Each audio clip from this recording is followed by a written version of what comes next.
Hello दोस्तों, आप सबका स्वागत है मोबी टॉप स्टडी यूट्यूब चैनल में। आज का हमारा टॉपिक है साइंस एंड टेक रिलेटेड, उसके इम्पोर्टेंट एमसीक्यू, उसका पार्ट 2 है। जो लोग पहली बार ये वीडियो देख रहे हैं वो सब्सक्राइब करना भूलिएगा मत, और हमारे प्रीवियस जो भी लेक्चर है वो आप देख सकते हो। ये लेवल रहेगा UPSC level, SSC, RRB, state PCS and bank की एग्जाम में यूजफुल होगा। ओके, तो जो लोग पहली बार देख रहे हैं वो सब्सक्राइब और लाइक करने का भूलिएगा मत, क्योंकि वीडियो चालू होने के बाद आपका पूरा कंसंट्रेशन पढ़ाई पे होना चाहिए। ओके, तो जो भी लोग नए हैं वो पहले सब्सक्राइब कर दीजिए। आगे बढ़ते हैं। मैं अपकमिंग कौन से कोर्स इसमें डालने वाला हूं उसकी डिटेल है यहाँ पे। ओके, और अभी कौन से कोर्स चल रहे हैं मोबी टॉप स्टडी में हिंदी लेवल पे। ओके, तो आप देख लीजिएगा कि आपको कौन से कोर्स के लिए इंटरेस्टेड है। आगे बढ़ते हैं क्वेश्चन की ओर। पहला क्वेश्चन है, an iron needle sink in water where a ship made of iron float on it because, यानी जहाज बनाया हुआ होता है वो भी आयरन से बना हुआ होता है। छोटी सी सुई होती है वो भी आयरन से बनी होती है, बट सुई डूब जाती है जबकि जहाज पानी में तरता रहता है। क्यों ऐसा होता है? ओके, तो right answer is D. Specific gravity of needle is greater than that of water displace it. यानी स्पेसिफिक ग्रेविटी होती है, जैसे जैसे साइज कम होगी स्पेसिफिक ग्रेविटी बढ़ती जाएगी। जबकि जहाज में क्या होता है, शिप में समुद्र का पानी भी ज्यादा होता है एक, और दूसरी ओर जो नीचे का पोर्शन होता है जहाज का वो भी बड़ा होता है। उससे क्या होता है, स्पेसिफिक ग्रेविटी क्या होती है, कम हो जाती है, जिसके कारण जहाज पानी में तरता रहता है। स्पेसिफिक ग्रेविटी का मैंने यहाँ इक्वेशन दे दिया है। ओके, आपके इंफॉर्मेशन के लिए, अगर एग्जाम में आता है इसके रिलेटेड तो वो भी आप अटेम्प्ट कर सकते हैं। Cloudy night were warmer than a clean night because, यानी कि अगर आकाश में बादल है और जो टाइम पे आकाश में बादल नहीं है तो बादल हो है उस टाइम पे अर्थ का टेम्परेचर ज्यादा होता है, और जब बादल नहीं होते तब अर्थ का टेम्परेचर कम होता है। ऐसा क्यों? ये क्वेश्चन है, सिंपल क्वेश्चन है, बट हम इसको एग्जाम के रिलेटेड कॉम्प्लिकेटेड खुद ही बना देते हैं। देखते हैं, चलो सॉल्यूशन की ओर। Cloud present escape of radiation of heat from ground and air. सही बात है, अगर बादल हो गए तो जो अर्थ पे, यानी देखिए यहां पे मैं आपको समझा देता हूं कैसा होता है। ये देखिए, सोचिए अर्थ है, यहाँ पे सन की लाइट आ रही है, यानी उसकी गर्म हवाएं आ रही है, गर्म उसके जो भी रेडिएशन आ रहा है वो वापिस चला जाता है नॉर्मल सिचुएशन में जब बादल नहीं होते तब। बट क्या होता है, जब बादल होते हैं तो वो बादल वो उसको वापिस नहीं जाने देता, ओके, रेडिएशन को। उसके कारण ये अर्थ पर टेम्परेचर बढ़ता रहता है। ओके, और हर साल पृथ्वी का temperature around 1 to 2.5 degree centigrade बढ़ता ही रहता है, average. Okay, food gate cooked faster in pressure cooker. बहुत ही सिंपल क्वेश्चन है, एसएससी, आरआरबी, यूपीएससी के क्वेश्चन में, एग्जाम में क्वेश्चन में ये आ सकता है। बहुत ही सिंपल क्वेश्चन है, इसलिए हम मिस्टेक भी ज्यादा करते हैं। ओके, तो right answer is water start boiling at lower temperature due to high pressure. जब प्रेशर हाई होगा, यानी कुकर क्या करता है, प्रेशर बढ़ाने का काम करता है, क्योंकि ऊपर से पूरा बंद होता है, वो प्रेशर बढ़ाता है। ओके, और टेम्परेचर जब जब जैसे जैसे बढ़ता है, ओके, वैसे क्या होता होता है, टेम्परेचर बढ़ेगा वैसे वैसे उसमें मॉलिक्यूल की स्पीड बढ़ती जाएगी और प्रेशर भी बढ़ेगा। ओके, उसको समझने के लिए आपको एक सॉल्यूशन भी देता हूं। यहां देखिए, ये ग्राफ दिखाया है कि T2 का टेम्परेचर ज्यादा है और उसका प्रेशर भी ज्यादा है। क्यों? टेम्परेचर बढ़ेगा वैसे मॉलिक्यूल की स्पीड बढ़ेगी। यहां पे आप देख सकते हैं इंडिकेटर में, क्योंकि यहां मोमबत्ती से कोई गर्मी नहीं दी जा रही है। यहाँ पे एक ग्राफ भी है जिसमें T वर्सेस P दिया गया है, यानी टेम्परेचर वर्सेस प्रेशर। जैसे जैसे टेम्परेचर बढ़ता है, ओके, वैसे वैसे क्या होता है, प्रेशर भी बढ़ता है। ओके, तो ये एक बोला जाता है प्रिंसिपल पे काम करता है pressure cooker. Of 2 bulb in a house, यानी घर में 2 बल्ब है, एक ज्यादा ग्लो करता है दूसरे की कंपैरिजन में, तो उसका रीजन क्या है? आपके घर में 2 बल्ब है, सोचिए, उसके वॉट अलग अलग है या सेम है या डिजाइन सेम है उसकी बात नहीं करते, बट वो अलग अलग लाइट देता है, क्यों? तो वो किसकी वजह से होता है? तो राइट आंसर है डीमर बल्ब जो होगा उसका रेजिस्टेंस हाई होगा। ओके, यानी जिसका प्रतिरोध ज्यादा है वो कम लाइट देगा। यानी सोचिए, आपको समझा देता हूं, एक स्कूटर लेके आप 90 की स्पीड से जा रहे हैं, रास्ते में स्पीड ब्रेकर आया तो आपको स्पीड क्या कम करनी पड़ेगी? कम। यानी कि स्पीड ब्रेकर एक रेजिस्टर है, समझ लो, तो उससे आगे की स्पीड क्या होगी? कम। यानी कि अगर 90 वोल्ट का बल्ब है और उसको अगर रेजिस्टेंस ज्यादा डाल दे तो उसको 35 ही रेजिस्टेंस मिलेगा। ओके, तो उससे क्या होगा? लाइट डीम हो जाएगी, यानी दूसरे बल्ब के कंपैरिजन में वो कम प्रकाश देगा।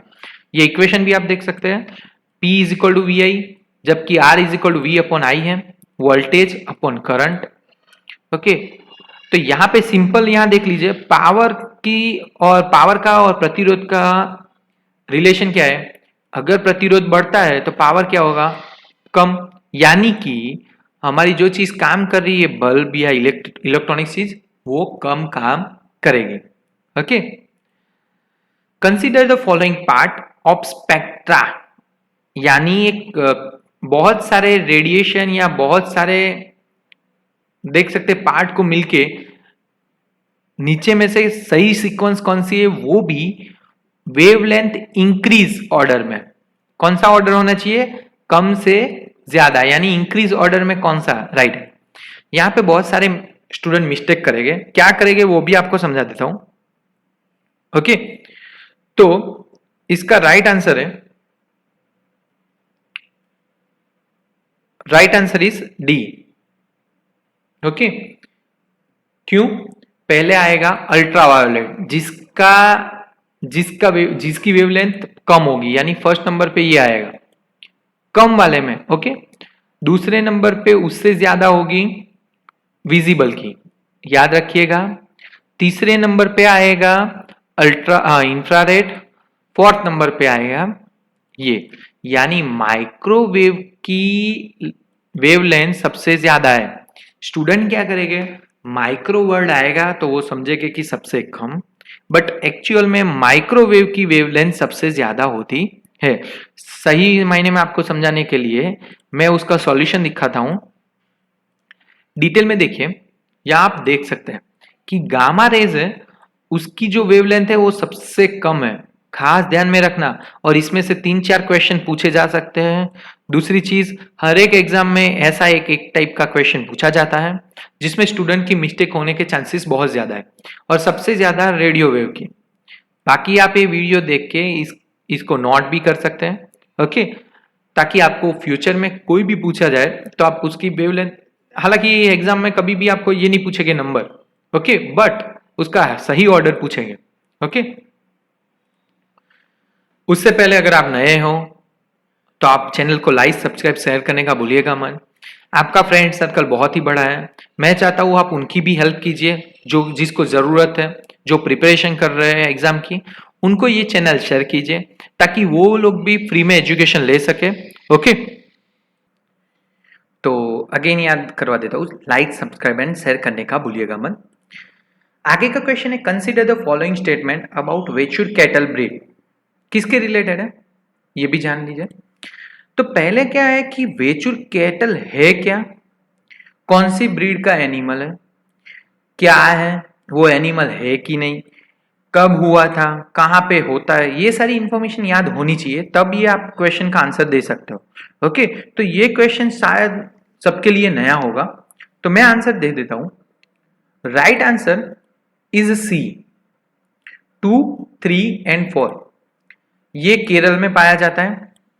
ये इसके मिल्क, यानी ये प्रजाति के प्राणी में से जो मिलता है मिल्क, वो मिल्क मेडिकल वैल्यू उसकी ज्यादा होती है, यानी कि प्रोटीन की वैल्यू भी ज्यादा होती है और उसकी मेडिकल वैल्यू भी ज्यादा होती है। कॉमनली यूज फॉर फार्मिंग, यानी फार्मिंग के लिए भी यूज होता है। तो इतना आइडिया तो आ जाता है कि या तो ये गाय की बात कर रहे हैं या कोई ऑक्स की बात कर रहे हैं। ओके, तो यहां देख लेते हैं, 1 क्यों गलत है। ये 1 टाइप ऑफ काउ है, ये काउ की जात है, जो वर्ल्ड में सबसे स्मॉलेस्ट काऊ है, लार्जेस्ट नहीं, स्मॉलेस्ट काऊ है। ओके, तो इसीलिए फर्स्ट ऑप्शन गलत है। यहां पे आप फिगर में देख सकते हो, सबसे वर्ल्ड में छोटी दिखने वाली काऊ है, केरल में पाई जाती है। वो केरल के वेचूर जिले में पाई जाती है, इसीलिए इसको वेचूर प्रजाति बोली जाती है। ओके, आगे बढ़ते हैं नए क्वेश्चन की ओर। कंसीडर द फॉलोइंग स्टेटमेंट कि warm blooded animal can retain active in cold environment, यानी गर्म खून वाले प्राणी ठंडे एटमॉस्फेयर में रह सकते हैं। In which cold blooded animal can hardly move, यानी कोल्ड ब्लडेड ठंडे प्रदेश में रहने वाले प्राणी गर्म प्रदेश में जल्दी नहीं जा सकते। ओके, पहला स्टेटमेंट ये।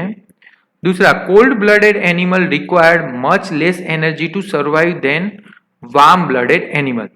ओके, दोनों में से कौन सा सही है, ये आंसर देना है। ओके, देखिए इस क्वेश्चन को समझने से पहले दो चीजें समझना बहुत जरूरी है। ओके, कि पहले दोनों की इंफॉर्मेशन ध्यान से पढ़े, कौन सा कम है कौन सा ज्यादा है। राइट आंसर इज बी है, ओनली 2।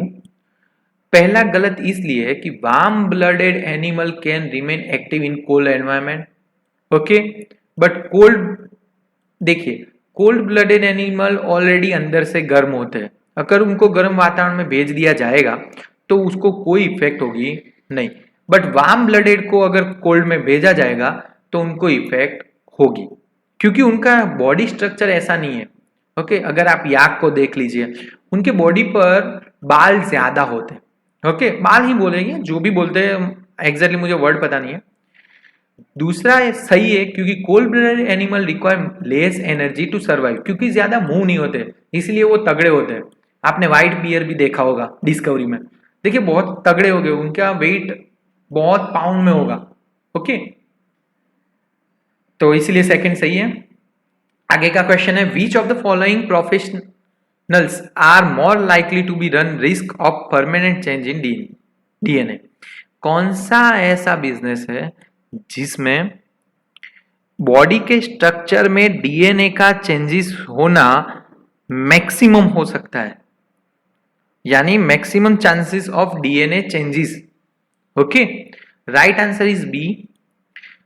पहला, दूसरा और तीसरा ऐसा बिजनेस है जिसमें बॉडी स्ट्रक्चर में डीएनए में चेंज हो सकता है, जिसकी इफेक्ट आपकी आने वाली पीढ़ी को भी हो सकती है, बट ड्रायर एंड पेंटर को नहीं होता, क्योंकि वो पेंटिंग का काम करते हैं, उनका इंटरेक्शन जो भी पेंट है उसके साथ डायरेक्टली नहीं होता है, और पेंट ऐसी चीज है ही भी नहीं जो बॉडी स्ट्रक्चर के डीएनए को इफेक्ट करे। ओके, तो 3 बिजनेस ऐसे हैं जिसमें डीएनए चेंज होता है। एनवायरमेंटल डिग्रेडेशन मीन्स, उसका मीनिंग क्या है या किसकी वजह से होता है। ओके, तो right answer is D, all of the above. ये सिंपल क्वेश्चन है तो ज्यादा टाइम लेंगे नहीं इसको समझने में। Right answer is D, all of the above. Which of the following countries suffer from acid rain. हालांकि अभी कोई दुनिया में ऐसा कंट्री नहीं है जिसमें एसिड कंट्री हो नहीं रही है, बट सबसे ज्यादा कहां हो रही है ये शायद क्वेश्चन है। ओके, इसका आंसर भी ऐसे देना है। तो सबसे ज्यादा है कनाडा एंड नॉर्वे, यानी 1 और 3 वाला जो ऑप्शन होगा बी वो सही है। कनाडा एंड अमेरिका में सबसे ज्यादा इंडस्ट्रियल एरिया है, सबसे ज्यादा पॉल्यूशन भी वहां है, तो सबसे ज्यादा एसिड रेन वहां होता है। तो आप सोचेंगे क्या फ्रांस एंड जर्मनी में नहीं होता है, बट फ्रांस एंड जर्मनी के पहले इंडिया एंड चाइना आ जाते हैं, उसके बाद 3rd नंबर पे आता है France and Germany. Okay, comparison में इंडिया और चाइना की कंपैरिजन में कम होता है। In which of the following will a piece of iron weight most, यानी कौन सी जगह ऐसी है जहां पे आयरन का अगर कोई कोर या कोई पीस ले तो उसका वेट ज्यादा होगा। यहां पे स्टूडेंट मिस्टेक करेगा, but right answer is vacuum. Vacuum में सबसे ज्यादा वेट होता है, क्योंकि बाहर का कोई भी एयर आता नहीं है वहां पे। ओके, यानी जो वेट, आयरन का वेट जो मिलेगा वो प्रॉपर मिलेगा। ओके, तो वहां पे सबसे ज्यादा होता है। दूसरा आगे का क्वेश्चन है, the duration of pendulum. Pendulum घड़ी में आता है, वो पुरानी घड़ी में आता था, शायद आपको पता भी है या नहीं। पुरानी घड़ी में आता था, ऐसे मूव होता था वन बाय वन, बहुत सारे मूवीज में दिखाया जाता है। ओके, हॉरर मूवी में खास करके आवाज क्रिएट करने के लिए। ओके, तो वो किस पे डिपेंड करता है? पेंडुलम का ड्यूरेशन, यानी कितने ड्यूरेशन में यहां से यहां मूव होगा, वो किस पे डिपेंड करता है? तो लेंथ पे। बहुत सारे स्टूडेंट आंसर देंगे ए एंड बी, बट मास आता नहीं है। ओके, मास पे कभी डिपेंड नहीं करता पेंडुलम। हाँ, मास, पेंडुलम की स्पीड बोले तो वो मास पे डिपेंड है, बट ड्यूरेशन डिपेंड नहीं है, वो लेंथ पे डिपेंड है। ओके, तो right answer is B. Next, in human body the cell growth and, यहां देखिए थोड़ी मिस्टेक है, यहां डी आरएनए नहीं आएगा, यहां डिफ्रेंसिएशन आएगा। Okay, differentiation are highly control and regulated, but cancer cell, बोला गया है कि नॉर्मली जो सेल होते हैं वो कंट्रोलेबल होते हैं, बट कैंसर के सेल क्या होते हैं? तो उसका राइट आंसर है A, there is a breakdown of this regulatory mechanism leading formation of malignant tumor। यानी पता है कि कैंसर में क्या होता है, कैंसर में कुछ ट्यूमर जैसा हो जाता है। ओके, और उसका जो भी ब्लड सेल्स होते हैं वो इतना घुल मिल जाता है, उसकी स्पीड कंट्रोलेबल नहीं है। ओके, उसको कंट्रोल करने के लिए बहुत टाइम पे थेरापी करनी पड़ती है। ओके, तो ये ट्यूमर फॉर्म में होता है और अनकंट्रोलेबल है कैंसर के सेल। बाकी अपने बॉडी के नॉर्मल सेल क्या होते हैं? कंट्रोलेबल होते हैं। नेक्स्ट क्वेश्चन है, which of the following is non toxic gas help in formation of enzyme which Ripon fruit, यानी फ्रूट को रसदार यानी स्वादिष्ट कौन बनाता है? ऐसा कौन सा नॉन टॉक्सिक गैस है जिसके छंटकाव से फ्रूट ज्यादा रसदार होते हैं? आज के जमाने में हम जो फ्रूट खा रहे हैं वो दवाई वाले होते हैं, हम बोलते हैं दवाई, बट उसका एक नाम है। तो ये दिए गए सेंटेंस में से कौन सा नाम सही है? Right answer is acetylene. Acetylene एक ऐसा गैस है जिसके छंटकाव से फ्रूट जल्दी पक जाते हैं, और उसमें जो भी उसका लिक्विड फॉर्म होता है, यानी उसका रस होता है, वो ज्यादा पैमाने पे और स्वादिष्ट बनता है। ओके, एसेटिलीन से। Ventilator are provide at the top of room, ये क्वेश्चन में दो मिसअंडरस्टैंडिंग है। कौन सी? वेंटिलेटर जो कोई भी मेडिकल सिचुएशन में दर्दी को ऑक्सीजन प्रोवाइड करने के लिए यूज होता है। ओके, यानी एक डिस्प्ले आता है जिसमें अप एंड डाउन वाले एरो दिखते हैं। दूसरा वेंटिलेटर अपने रूम में, यानी किसी छोटी इंडस्ट्री में या रूम में या छोटे रूम में जहां हवा नहीं है, एयर को सर्कुलेशन करवाने के लिए ऐसा छोटा सा फैन लगवाते हैं। Okay, it's called ventilator. तो यहाँ पे जो बात की है वो फैन की बात की है, तो जल्दबाजी कीजिएगा मत।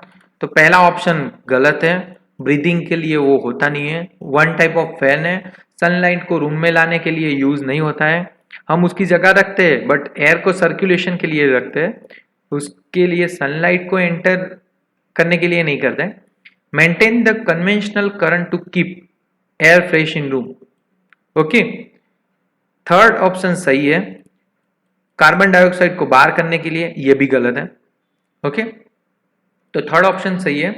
उसका डिटेल डिस्क्रिप्शन आपको समझा देता हूं कि वेंटिलेटर में होता क्या है।